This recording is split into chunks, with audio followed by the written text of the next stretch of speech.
Hello బాబు. చెప్పండి madam. రంగంలో ఎక్కడ వస్తారు చెప్పండి.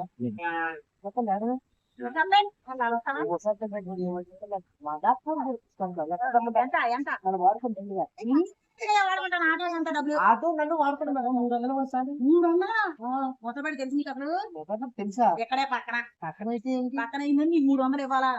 నడిచి వెళ్ళిపోతే 30 నిమిషాలు వెళ్ళిపోతాం. మరి ఎంత ఇస్తారు చెప్పండి. 20 రూపాయలు ఇస్తాను. 10 రూపాయలు వచ్చా కొంచెం రీఫండ్ అంటే తీసుకోండి 10 రూపాయలు తీసుకెళ్ళిపోతావా? తీసుకెళ్తాను. మళ్ళీ రిటర్న్ రావాలి. ఇంకో 10-20 రూపాయలు ఇచ్చేస్తానే. 500 ఇస్తాను. అప్పుడప్పుడు మూడు కూడా నాకు గురించి రావాలి. అంటే ఏంటి ఖాళీగా ఉండదు మేడం. ముచ్చట్లు పెట్టుకోడానికి వాళ్ళిద్దరు. అవును సరసలు అనుకున్నాను. నువ్వు ఆటో డ్రైవింగ్ మానేసి అయితే 2 మేడం ఎదురు కూర్చోండి. ఎవరు నేను నాకు చాలా పెద్ద సీట్ అయ్యా. అది పర్లేదు ఇప్పుడు నాకు పడుతుంది. నీకు పట్టినా నాకు అనకపోద్దు. నాకు వెనకాతల ఇలా శాపం ఇచ్చావు. నాకు డబ్బులు ఇవ్వకపోతే ఎవరు కూర్చున్నారు జేబు తీసుకుంటే ఎక్కువ. అది ఎక్కడ నీకు అంత ఇల్లు నాకు ఎప్పుడయ్యా ఇదేదో బలి ఉన్నది. మేడం